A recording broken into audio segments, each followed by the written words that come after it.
This is Christopher John Bjerknes. It is April 9th, 2025. I really love that cover.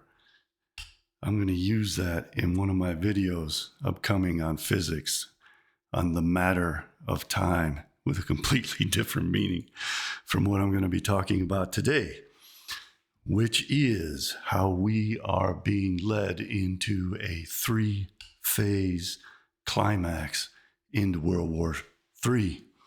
We are right now fighting a war among financial economies.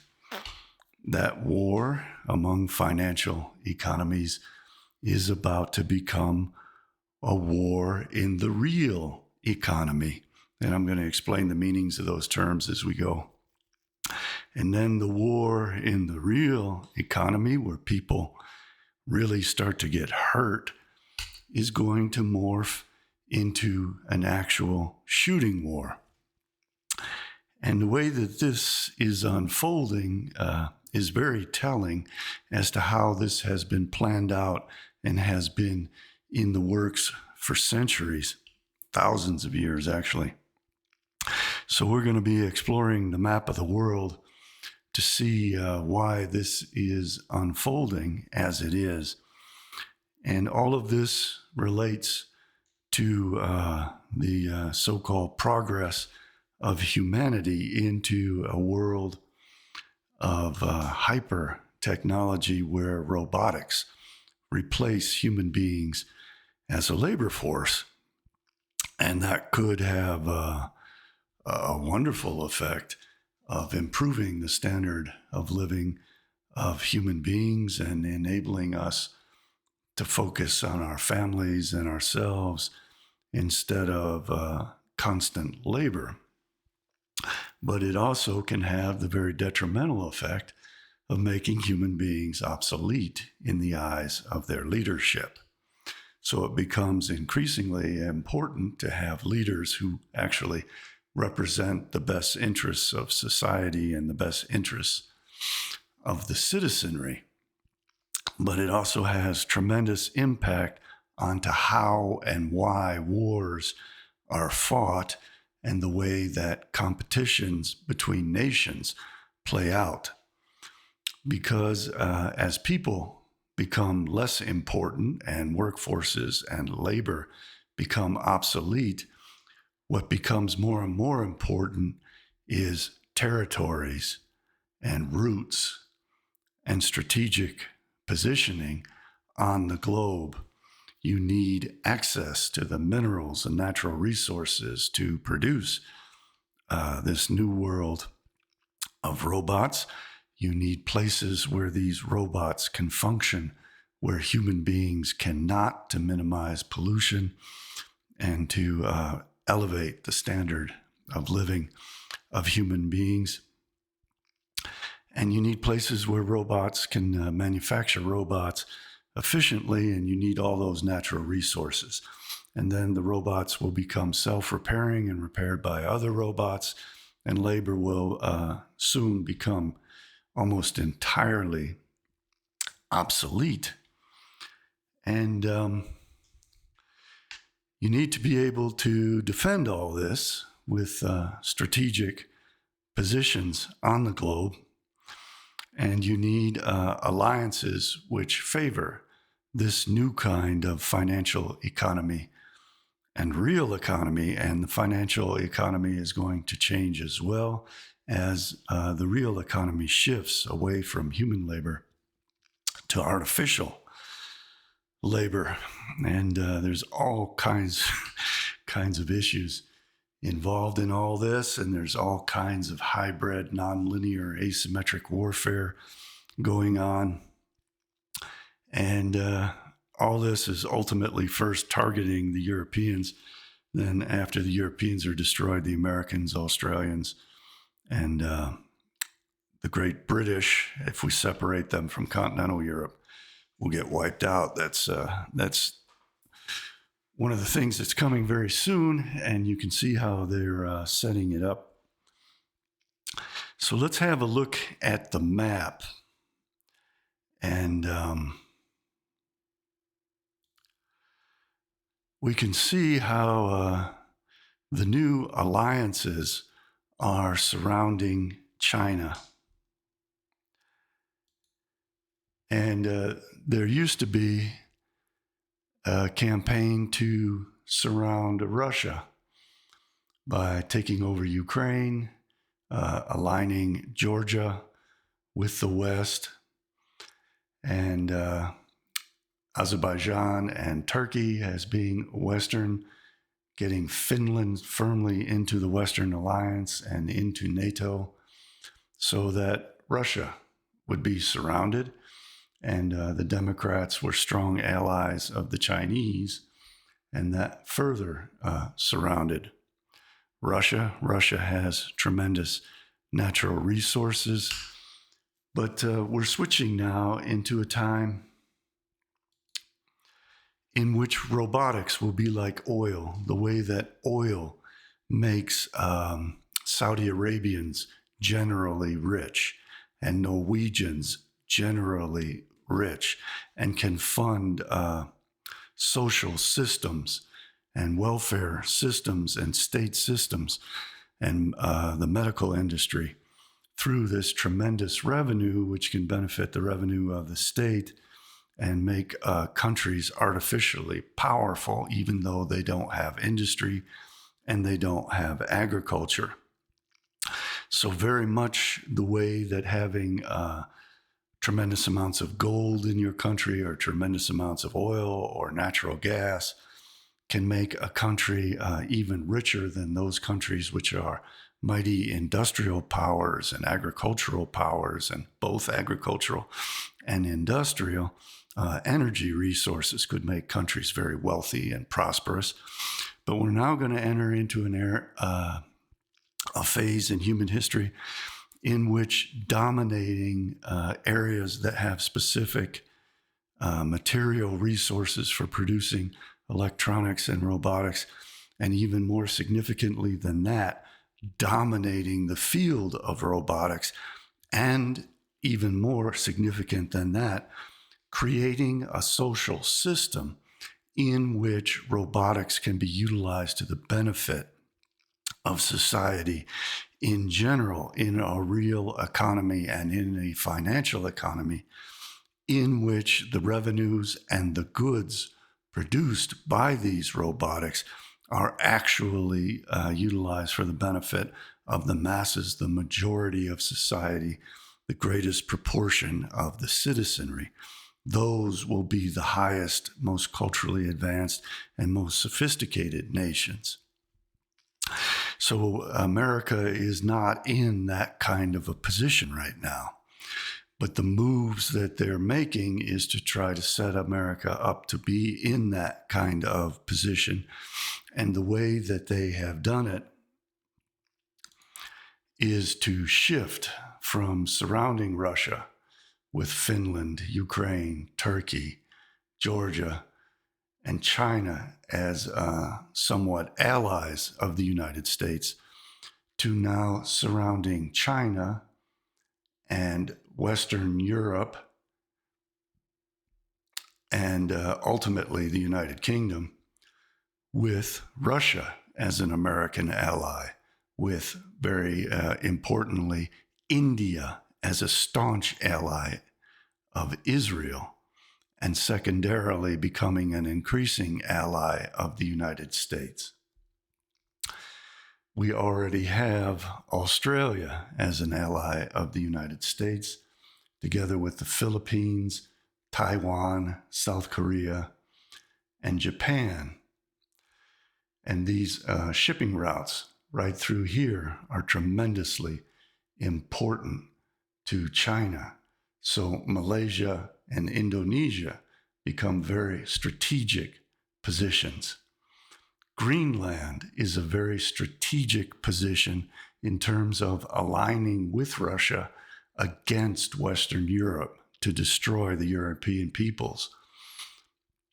And Ukraine is handing over those areas to Russia, which contain the minerals that are needed for electronics and robotics, and that is being given either to the United States or to Russia, which ultimately has now become the same alliance. Canada also has tremendous resources that are needed by the United States, and this region can become gulags for the obsolete peoples of Western Europe and the United States and Canada as the alliances all shift and these people are destroyed. Now,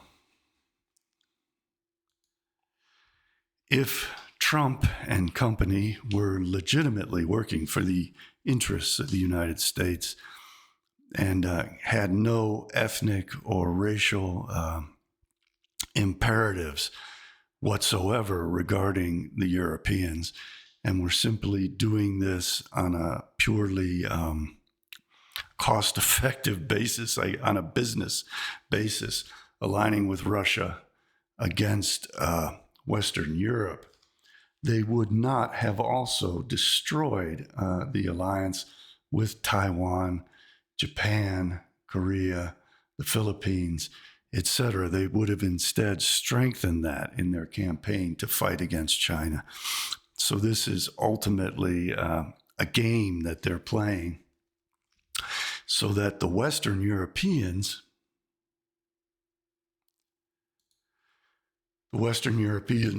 are forced out of their alliance with the United States into an alliance with China, so that the communist Chinese gain control over the Europeans to bring them into the communist alliance. And then the Russians are bringing in Chinese and North Koreans to exterminate the Ukrainians and wipe them out, and ultimately to wipe out all of Western Europe, which has been duped into aligning with China. And then China will betray that alliance and work together with Russia to completely crush Europe. The same thing is slated to happen to the United States. Trump, the Chabadnik, has brought the United States into alliance with Russia, and Chabad is controlling that alliance to ultimately betray the United States to bring it into the communist fold with Russia. As Anatoly Golitsyn pointed out, Russia and China only fake their fights in order to form these alliances in which international communism can ultimately take over everything. So China is pretending to not be communist anymore, and to do that to take over Western Europe and Africa and South America. Russia is pretending to not be communist anymore, to take over the United States and also to take over Europe. So they're ultimately going to take over everything. Russia's taking over the Arctic. Obama allowed that to happen. United States wants to take over Greenland and the Arctic regions of Canada, as well as all of Canada. So all of this, the entire globe, is being brought into the communist fold by this supposed fake fight of aligning with either Russia or China, the two major communist powers. So if Trump were for real, as this war progresses from a war in the financial economy represents stocks and bonds and treasuries and loans and mortgages and bank accounts and cryptocurrencies and all that stuff, which is now presently under attack. He wouldn't have done that. He wouldn't have started the war in the financial economy. And his pretext for doing that, initiating the war in the financial economy, was that there's a tremendous trade imbalance with other countries. For example, I think it's about a $300 billion annual trade imbalance with China. But he has cost, in this financial war, he has cost America and the world tens of trillions of dollars of value in the financial economy, has created uncertainty in the financial economy, which is a death blow to the world economy, and has destroyed America's importance in the financial economy of the world. So it was self-sabotage. It was suicidal.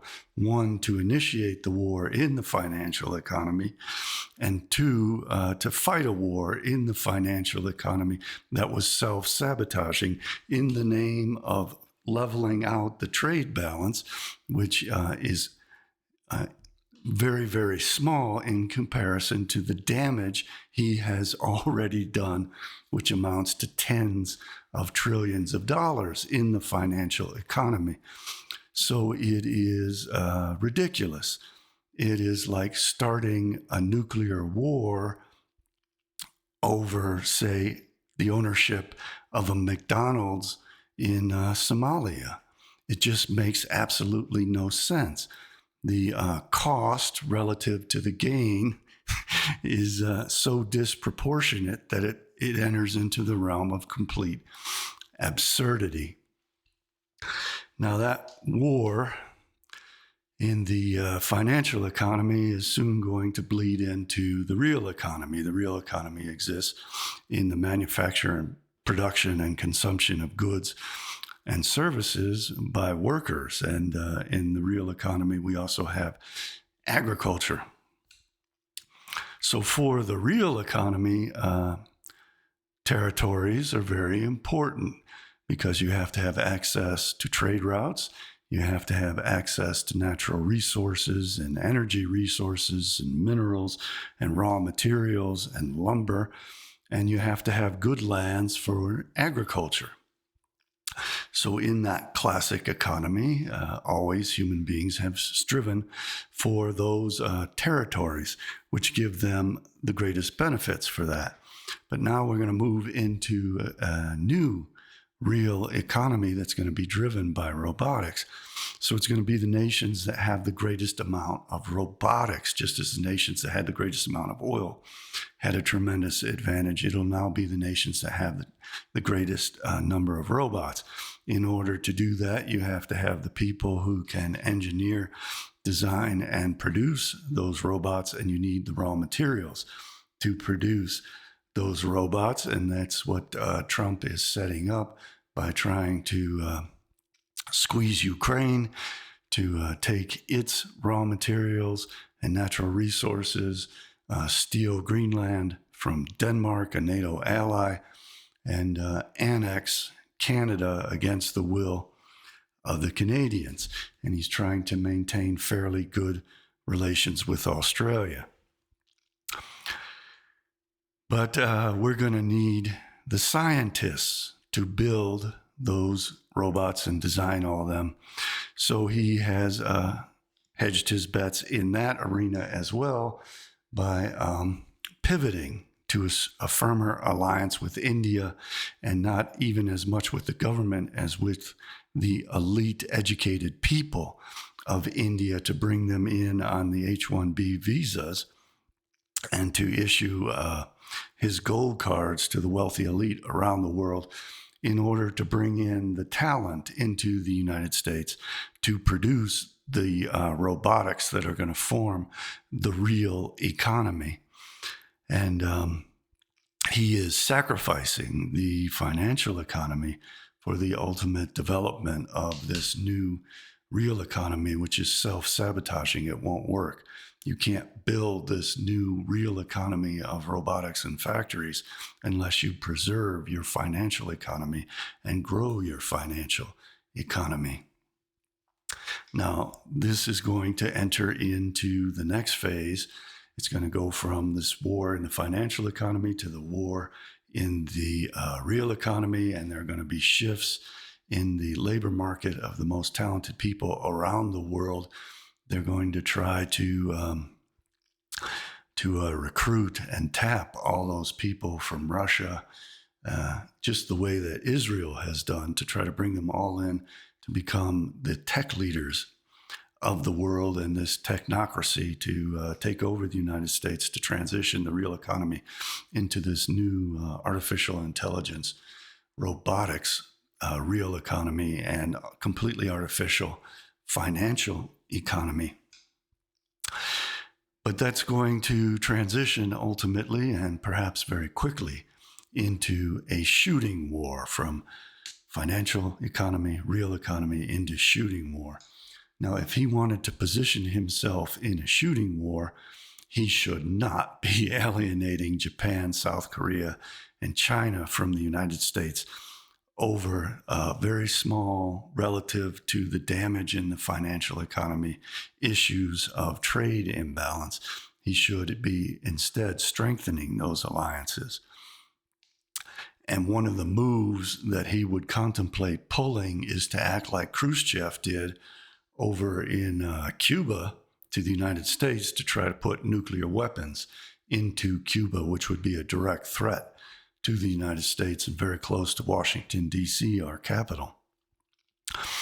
Now, what we have done instead is to diminish our nuclear arsenals and to pull out of Turkey, which was tremendously important nuclear positioning for us, and to refuse to put nuclear weapons into Ukraine or Poland, and to entirely lift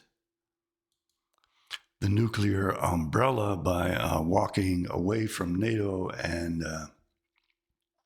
getting into a fight with all of our NATO allies, particularly Denmark, by trying to steal Greenland, and by waging a financial war on Western Europe to destroy that historic and tremendously powerful alliance. He would not have done all those things if he were really preparing for this inevitable shooting war that is coming with China and also with Russia, because their alliance is ironclad, as opposed to this fake alliance between United States and Russia. Russia and China are ultimately the force to exterminate European peoples all around the world at the behest of Israel and all of their apocalyptic messianic prophecies for the past 2,500 years. But what may happen is, and what he would do if he were preparing for this ultimate shooting war, is he would position nuclear weapons in Taiwan under American control, in Japan under American control, and in South Korea under American control. And he would get Putin to take stronger steps against China, as well as India to take stronger steps against China. But really, these three nations are communist nations that despise the United States and ultimately want to help to destroy the United States. But if Trump wants to heat things up, one of the things that he could do is supply weapons to Taiwan, massive amounts of weapons, and the ultimate blow, tossing down the gauntlet, would be to position American nuclear weapons in Taiwan, in the Philippines, in Japan, in South Korea, and especially in Australia, and potentially even in India, with which to strike China and surround China with an immediate hypersonic missile nuclear threat. And he may do that. They also, I forget what it's called, the Malacca Straits or something here between Indonesia and Malaysia. If they can shut that off somehow, that would also tremendously impact and hurt China, especially in the event of a real shooting war. Now, what would China do if all of a sudden America were to announce that it had an arsenal of nuclear weapons in Taiwan, Japan, South Korea, the Philippines, and Australia? That's when things would get really hot and really scary. And China would be in a very weak position at that point. So what China is doing is developing these island fortifications, artificial island fortifications. They want to keep pushing the front lines away from China. They want to take over Taiwan. They want to take over all of Korea. They want to take over Japan and the Philippines and Australia, and get America completely out of the Western Pacific and out of the Indian Ocean. And they're moving on India in order to gain access to the seas through India as well. So on the face of it, it seems that America is shifting its alliances to surround China, but at the same time that it is doing that, what it's actually doing is trying to surround Western Europe and empower China by destroying America's alliances with Japan, Taiwan, and South Korea, and is not really strengthening Australia in any military sense to utilize Australia as a base of operations for attacking China. And the same is true of India. So what we really need to watch is we have seen this war unfold in the financial economy. It has been done in a ridiculous, chaotic way in the name of reducing trade imbalances by imposing protectionist tariffs. Navarro has conceded the fact that these protectionist tariffs aren't going to do anything to alter the trade imbalance, because nations like China and like the Western Europeans aren't going to buy American goods, even if they become a little bit cheaper, because Americans sell GMO foods, which are known to be detrimental. Americans' products don't match the tastes and the self-interests of these people. And these people are nationalistic and want to bolster their own nations by consuming goods that are produced domestically, as the United States used to do, and as is normal human behavior throughout of all of human history. So the trade war is pointless on the front that the pretext established it on. And it has done exponentially more damage financially than could ever be recouped, even if the trade imbalance were eliminated and there was an equity in trade, or trade favoring the United States. That would not recoup the tens of trillions of dollars which have been destroyed by Trump and by his whimsical tariffs. Trump is not creating the educational systems to build up this new real economy based on robotics. He is not establishing new social systems whereby the members of society, the majority of society, will be protected and benefit from this new real economy in which human labor will become obsolete. He's doing nothing to re-educate people. Instead, he is destroying our institutions of higher education and all of our educational institutions.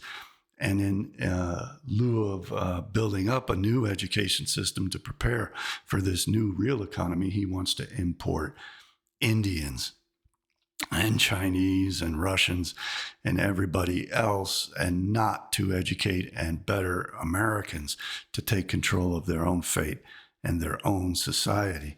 And what's going to happen is that this real economy is now going to build up in India, because the Indians are going to engage in espionage and everything that is designed and engineered in the United States to create this new real economy, which could potentially be wonderful for everyone, is going to be stolen and brought back to India the same way it has been to China and to Western Europe for decades and even centuries. So Trump is screwing us, and he is setting us up to lose this shooting war instead of strengthening and surrounding China with strong allies, ironclad historic allies. He is breaking our alliances and forcing our allies into the hands of the Chinese. He is driving the South Koreans towards China. He's driving the Japanese towards China, and he is empowering China to take over Taiwan and the Philippines. And he's doing nothing to strengthen Australia militarily. So we are doomed if we continue down this path, and this path is inevitably leading to a progression from a war in the financial economies to a war in the real economies to a real actual shooting war between the major powers of the world. So we need to pursue two paths, one politically in the United States to either get Trump to reform his approaches to these financial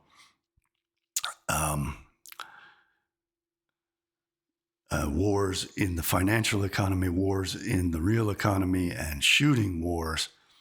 We need to get him to change course into a reasonable path in which the predictable results will benefit the financial economy, will benefit the real economy of the United States and not those of our enemies, and that if we are ultimately faced with a real shooting war, we will be in a position, most importantly, to deter that, which is the most vitally important thing to do. And if in that failing to win the damn war that he's bringing us into, and instead he's setting us up to lose it. I want to thank all my contributors for enabling me to produce this. If you would like to contribute, you can do so at my website, CJBbooks.com. You can also find all of my books there. And I want to...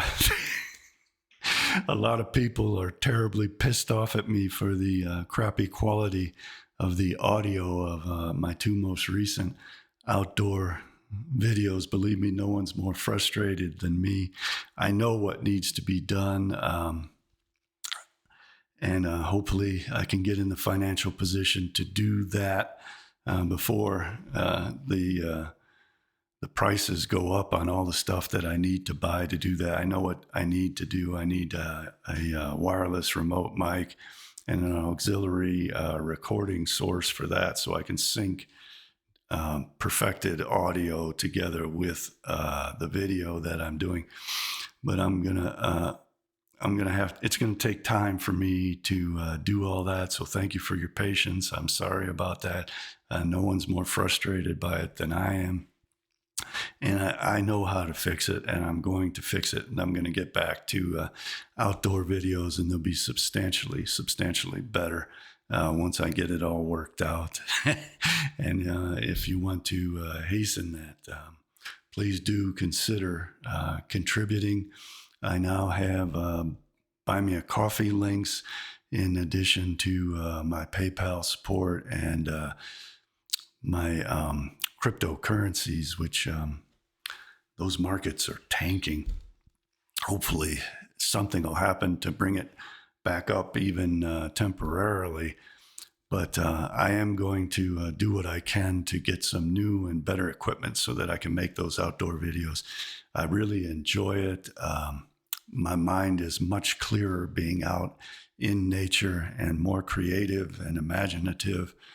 And I think I resonate better with things when I'm active and outdoors and doing something than just sitting on my fat ass in a chair talking at a camera. So I do want to get back to that, and I would appreciate as much help as you can give. But I have gotten some help, and I think I can do that. And I want to thank those people very much. Tremendously helpful, and I'm very, very grateful to them. And please look forward to more of these videos discussing what's going to happen. I know you guys want all those Kabbalah videos. I know that's very intellectually stimulating for you, but we're at the point now where we are facing the calamity of World War III, and we are seeing the destruction of the financial economy, to be followed by the destruction of the real economy, to be followed by World War III, all in the name of evolving humanity into this new financial and real economy of digital currencies and artificial intelligence and robotics. And as you can see, it is not going well. And that is all by design. And the purpose of that design is most especially to exterminate European peoples so that they then, in their minds, have control over the automatons of the Mongolian races, of the Chinese primarily, and to a lesser extent the Koreans and the Japanese, and utilize them to wipe us out, and then they're going to wipe them out. It's all a trap. Everything that you see is being engineered. It's been engineered for centuries. As I tried to convey in my cruise vlog, Jack London, who wrote Call of the Wild, called for the extermination of the Chinese with biological weapons. I think it was around 1907 or 1907 to 1911, sometime in that period. Then in the middle of World War I, Georg Nikolai, who was a mentor to Einstein, whose birth name was Levenstein,